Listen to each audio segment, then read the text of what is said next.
Bonsoir à tous, on a regardé Avatar 3. Avant tout, il y aura une partie spoil, une partie sans spoil. On va commencer tout de suite sur la partie spoil, avec la partie sans spoil, pardon. Avec moi, j'ai Soura, j'ai Florian. Comment vous allez, les gars? Ça va, super, ça et toi? va, On a regardé le film, on est De content, on est l'année, satisfait. de l'année. Le film de l'année, carrément, On aura le temps Soura. d'en parler. Attention, Soura. Commence pas, on aura le temps d'en parler. On va se calmer tranquillement sur les propos, monsieur Soura. Plus sérieusement, on va tout de suite aborder une chose qui est primordiale quand on regarde justement les films d'Avatar, les films de James Cameron, c'est la partie visuelle. Et Florian, j'aimerais venir vers toi. On est face à un film qui est très beau. En fait, je dirais tout simplement qu'il y a, en termes d'effets spéciaux, il n'y a rien de mieux en ce moment depuis très longtemps. Peut-être même depuis le Avatar, le deuxième opus. Depuis Mad Max. Deuxième opus. Dune, c'était Mad pas Max, mal, mais en fait, là, on a vraiment quelque chose qui est fait entièrement en stop motion, qui est fait entièrement avec des effets spéciaux. Sans IA. Sans IA, c'est très important. C'est James, évidemment. c'est James. C'est James qui le dit. James ne trahit jamais. Non, et puis non, c'est extraordinaire. La lumière, les designs des personnages, parce qu'évidemment, il y a du design dans les méchants, dans les navis de cendres, dans les navis classiques de l'eau, etc. Il y a toujours ce même design. C'est peut-être encore mieux pour Ouais, là, moi c'est- que le deuxième. Je pense qu'il a un stade visuel où c'est. Même les bestioles qui sont portées, enfin, les cavaliers, on va dire. Ah, c'est qui vole et tout. Ouais, Ah ouais, ouais. franchement, on en parlera dans la partie spoil, mais Toruk, enfin, non, c'est. En fait, le film est beau, tu vois. C'est un film que tu n'aimes ou que tu n'aimes pas Avatar, parce qu'il y en a qui sont pas forcément friands de la saga Avatar. Quand ressors de la séance de cinéma, t'as quand même quelque chose, tu ressens quand même quelque chose, et t'es pas insensible à la qualité visuelle qui a été proposée par James Cameron et son équipe. Et oui, c'est beau, c'est Donc beau. c'est une claque visuelle. Ah, c'est une claque, c'est une claque visuelle, c'est une gifle visuelle. On peut employer tous les termes qu'on veut, mais quand on va voir Avatar, tu sais que tu vas en prendre pour ton argent ou pour ton abonnement et que tu vas pas perdre de l'argent en allant regardant le film. Et justement, bah, on va aussi passer au-delà de l'aspect esthétique parce que je pense qu'on est tous unanimes pour dire que on On a, parlait de la 3D aussi. voilà. On n'a pas parlé de la 3D. Moi, de base, j'aime pas la 3D. Moi aussi, j'aime pas. Je me dis qu'un film, Ah, ça je se l'ai en 2D, regarde sur un écran de. Tu l'as en 2D? Je l'ai vu en 2D. Ouais, moi aussi, je l'ai vu en 2D, ouais. Franchement, en 3D, moi qui n'aime pas la 3D de base, ça apporte quelque chose dans Bah, l'univers. j'avais Parce qu'il y a des revu- scènes qui sont pensées. Il y a des Fait fois pour, où l'eau ok. ça gicle sur la caméra et t'es comme ça, t'as J'avais- investi le truc. parce J'avais que tu revu dis, Avatar 2 Et c'est énorme. en 3D, justement. J'avais revu Avatar 2 et oui, il y a quand même une différence entre regarder le film en 2D et en 3D. Bien sûr. Et il y a vraiment des scènes où en fait, c'est comme si tu étais à l'intérieur de la tribu de l'eau, où tu étais vraiment présent avec les navis. Et c'est vrai qu'il y a cette différence fondamentale où lorsque tu vas regarder le film en 3D, bah, tu auras quand même cette immersion vis-à-vis de l'œuvre. Et justement, bah, on va basculer tout de suite sur le côté scénaristique. Soura, on considère quand même que c'est une vraie suite du 2. C'est un film qui va dans la continuité de ce qu'on Bah, recherchait. Déjà, pour ceux qui n'ont pas vu le film et qui vont aller le voir, Bien sûr. il faut voir le 2. Si tu n'as pas vu le 2, tu vas rien comprendre. Ça, c'est clair. C'est impératif, il faut voir le 2, c'est obligatoire. Bon, c'est important. C'est littéralement la suite du 2. On reprend juste après. Bah, typiquement, à la fin d'Avatar 2, il y a une post-crédit scène. Ça reprend quasiment après cet événement-là, à quelques détails près. En vrai de vrai, un peu comme Dune, hein, c'est Avatar 2 partie 2, sans trop le dire, parce que c'est une deuxième partie d'Avatar. C'est juste que bon, on n'est pas fou à s'avaler 6 heures de film. Déjà que 3h17, c'est énorme. C'est dur. C'est dur. Je suis sorti, il était 23h alors que je suis arrivé, il était 19h. Donc non, C'est fou aussi c'est... d'aller voir à cette heure-là, laisse tomber. Ah, j'avais pas le choix. J'avais pas le choix. Donc non, finalement, c'est quand même la suite directe du 2. Et justement, on parlait justement sur le côté scénaristique, mais en termes de développement, Florian, on est satisfait. Enfin, on peut être grandement satisfait. Est-ce que justement, tu as des points positifs sans spoil, bien évidemment, parce que c'est la partie sans spoil. On est satisfait, oui, parce que ça avance quand même. Mine de rien, ça avance un petit Ok. peu. Peut-être pas autant que Ouais. que j'espère. Pour moi, on aura l'occasion d'en parler en spoiler. Hein, Bien mais pour moi, ça avance, mais encore trop lentement. Il y a encore trop de choses qui stagnent un peu. Et on a l'impression encore d'avoir une redite du 2, même si au niveau des personnages, ça je veux bien l'entendre, on a quelque chose qui avance. Franchement, Mais- par rapport aux deux, il y a quand même une vraie différence.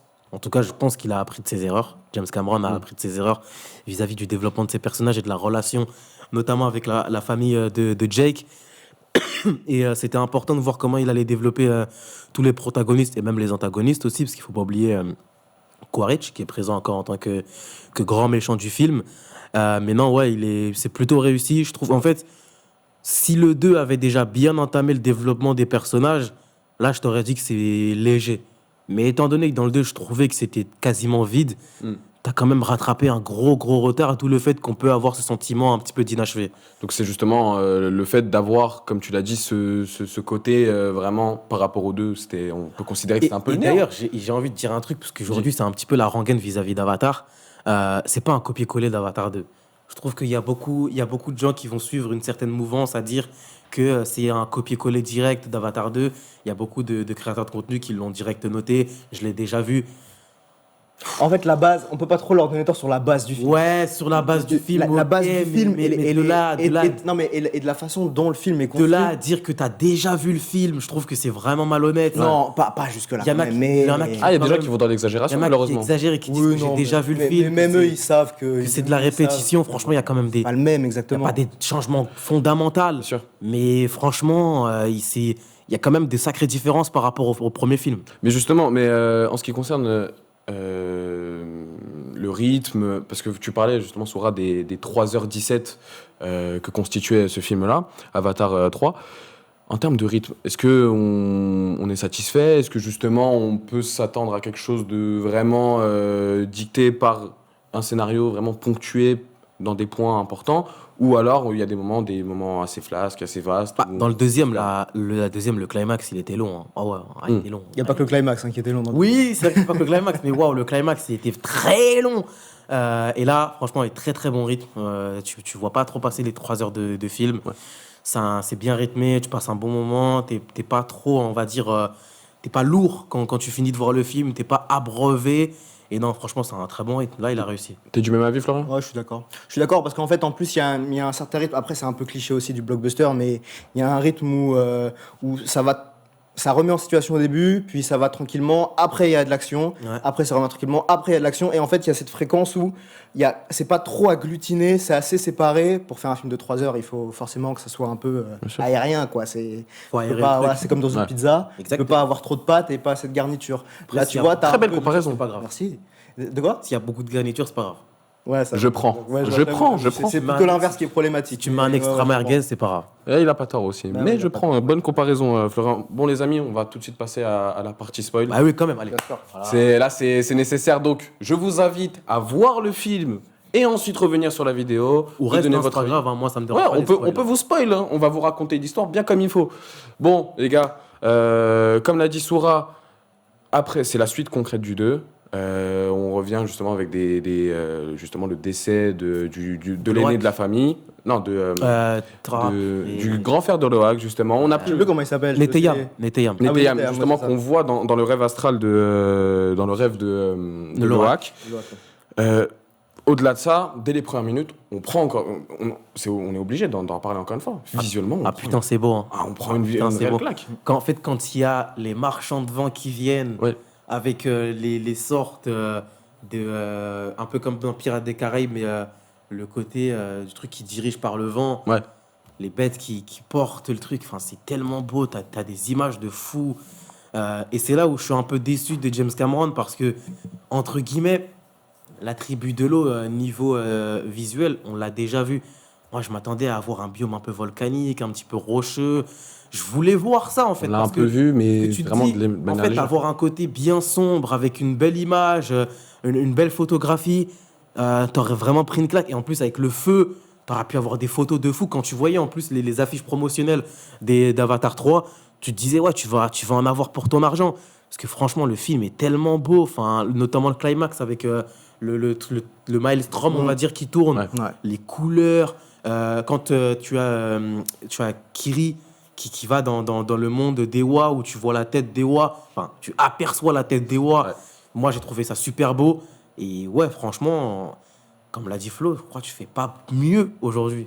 Mais est-ce que justement, comme l'a dit Soura, hein, est-ce qu'on peut avoir cette petite redite en ce qui concerne le fait de ne pas avoir assez vu de plans en ce qui concerne le feu, la tribu du feu dans sa globalité? Ouais, Est-ce qu'on peut ouais. considérer que la tribu du feu a été un tout petit peu sous-exploitée? Moi, c'est vraiment ma grosse déception du film, c'est ce côté où, comme tu l'as dit, Où est il y a- Charlie? il y a très peu. En fait, on le voit un petit peu à un moment donné. Il y a 10, 15 minutes où on voit vraiment les navires, Le là, biome, ouais.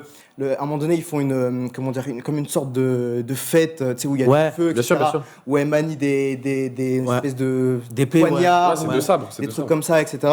Et c'est vraiment bien. La scène où elle est avec le méchant Quaritch, Ouais. où elle lui fait fumer, là, où Ouais, le dolé. elle lui donne de la drogue. Tu vois des trucs de fou avec l'œil qu'elle a, Ouais. etc. Tu te dis, tu vas partir dans un délire où ils vont t'expliquer le folklore, le machin, etc., leurs croyances et tout. Parce que même s'ils croient pas en Ewa, Il y a ils quand ont même une des. croyance au feu quand même. Ils ont une semi-croyance au feu, mais c'est plus un peu des hérétiques, tu vois. Ouais, Mais c'est ça. c'est jamais vraiment expliqué dans le fond. Alors peut-être qu'il va l'expliquer dans le 4, mais bon, si t'es obligé fera d'attendre 6 ans, 12 bien heures de film Ouais. pour avoir un. Voilà. Là, on te dit, c'est Fire and Ash. Tu t'attends vraiment à ce qu'on. Il y a beaucoup de gens qui expliquaient que justement, il fallait que ça ferait redite de s'immerger encore dans un univers et dans une culture encore différente. Mais moi, en vrai, je suis pas d'accord.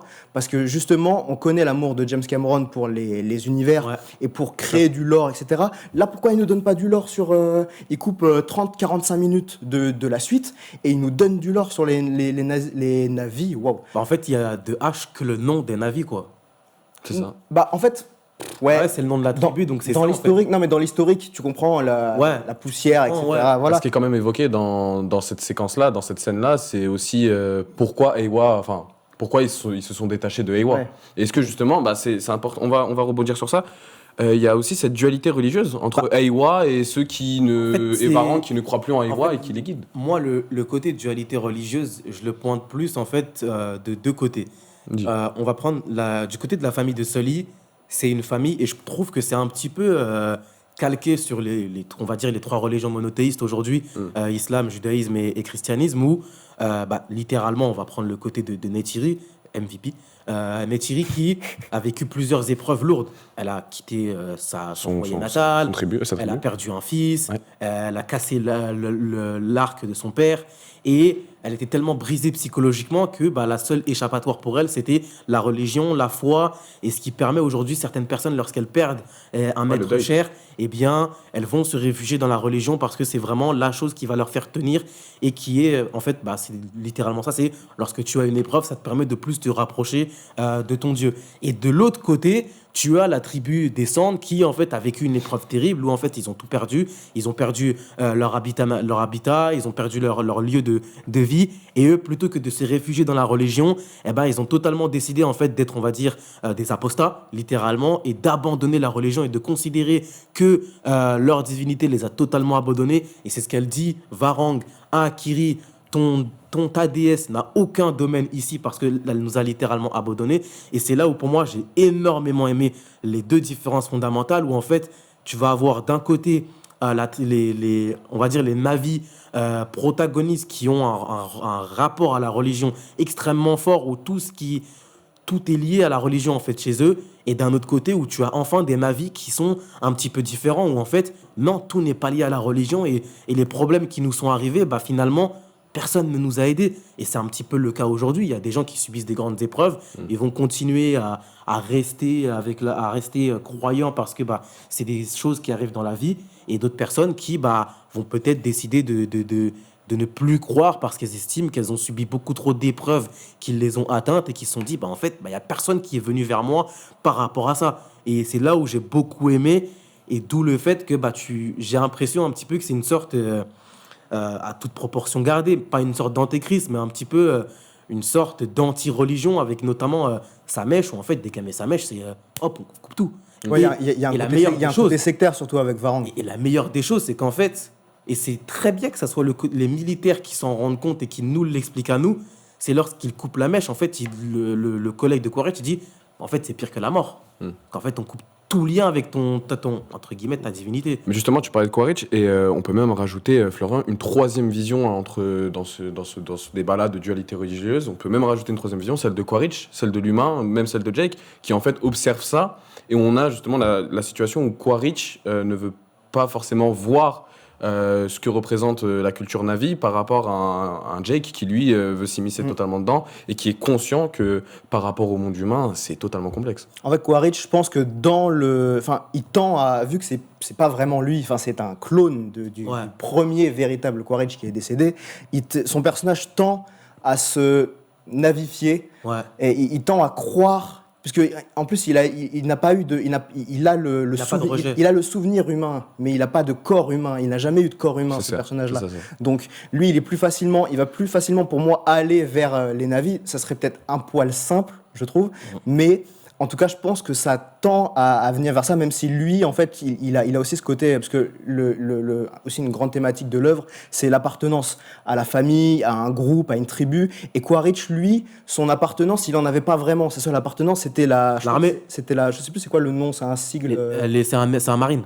Ouais, c'est un marine. Ouais, mais Comme il y a- Jake, c'est un il y marine. a- Navy il y a- Seals. il y a un sigle exactement, enfin bref, c'est un détail, mais avec l'armée, et quand l'armée, elle, ce qui l'importe, c'est juste de faire du profit, c'est des résultats. Alors quand Quaritch ne fait plus de résultats, eh ben, il le dégage en fait. Et là, peut-être qu'à ce moment-là, il va se rendre compte que, étant lui-même un Na'vi de corps, il va se dire, bah, peut-être qu'il y a quelque chose. Et en plus, il a un fils qui, lui a un corps, c'est l'inverse. Il a un corps humain, mais lui, c'est son Na'vi. Donc, Ouais, c'est bien, il y a un beau paradoxe, un beau il parallèle. a un corps Il devient d'ailleurs Na'vi. qui mute aussi, puisqu'il a la Ouais, il est tresse, chelou etc. l'ancien là. Voilà, c'est ça. Mais on va aussi passer, parce que tu parlais d'un MVP, de Neytiri, mais on va parler au global, de la famille de Jake Sully. Bah, on ferait de vrai, là, James Cameron, il a corrigé tous les défauts qu'il a Tous les eu défauts. dans le deuxième film. Parce que dans le deuxième film, moi, ce qui m'avait énormément énervé vis-à-vis de Neytiri, c'est que je peux comprendre que les Na'vi soient totalement hostiles envers les hommes du ciel, comme ils l'appellent, les Skymen. Je peux comprendre qu'ils soient totalement hostiles. À chaque fois qu'ils voient les humains arriver, ça brûle tout, ça détruit tout, ça tue la faune, la flore, ça tue les animaux. Et ils ont un rapport avec les animaux qui est très spirituel. Donc je peux comprendre que les Na'vi détestent nous les humains, parce qu'à chaque fois que les humains viennent, bah, c'est un petit peu une allégorie de la colonisation. Mais ça ne peut pas être le cas pour Neytiri. Neytiri, en fait, est la Na'vi la plus à même de comprendre la bonté chez l'humain. De savoir que, bah, en fait, un humain peut être bon pour la simple et bonne raison que déjà son mari est un humain à la base des bases. Ses enfants sont métis. Ses enfants, par rapport aux autres Na'vi, ils ont 5 doigts. Littéralement, on va dire, un de ses fils adoptifs est un humain qui tend, comme l'a dit Florian, à devenir un Na'vi. Et c'est ce qui va arriver petit à petit. Une de ses filles est une Na'vi artificielle, un peu comme Quaritch, qui est née d'une humaine à la base. On va dire que c'est la fille de la docteure. Et c'était la seule qui était à même à comprendre réellement la bonté chez l'humain et qu'il pouvait y avoir du bon et du mauvais. Et on l'a vu à mesure que le film avance. Oui, elle propose de tuer Spider parce qu'on va y revenir. Entre guillemets, on est quand même arrivé sur une sacrée dinguerie. Un humain qui respire à Pandora, bon, c'est comme si demain on respirait sur Mars. Demain on respire sur Mars, la moitié de la planète, elle y est là-bas. Oui. Enfin, on fait tout pour tenter évidemment, oui. d'installer une colonie là-bas. Et on voit que petit à petit, elle tend réellement à se rendre compte que finalement Spider est quelqu'un de bien, que c'est pas non plus un fauteur de troubles au sein de la famille. Mais le personnage en lui-même, il est exceptionnel. Il est complètement dingue. Elle est brisée. Elle est totalement brisée. Et on le voit dès le début du film. À l'image de son arc, d'ailleurs. En fait, tu es en train de te dire, mais Neytiri, t'as quand même une famille. Tu vois, t'as 3 enfants encore qui sont présents. T'as ton mari. Oui, bon, j'avoue, la tribu de l'eau, elle en a la marre, ça se voit. Mais t'as quelque chose qui fait que tu peux tenir. Et ce qui est fort, c'est qu'en fait, avoir quitté sa tribu, avoir perdu son arc durant la dernière bataille et avoir perdu un fils, ça a été la goutte de trop. Et tu sens qu'il y a eu une bascule totale qui a fait que, malheureusement, elle ne pouvait plus tenir. Et Loak, c'est pareil. Loak, pareil. Moi, au 2, Loak, rendez-vous insupportable, tête à claque, etc.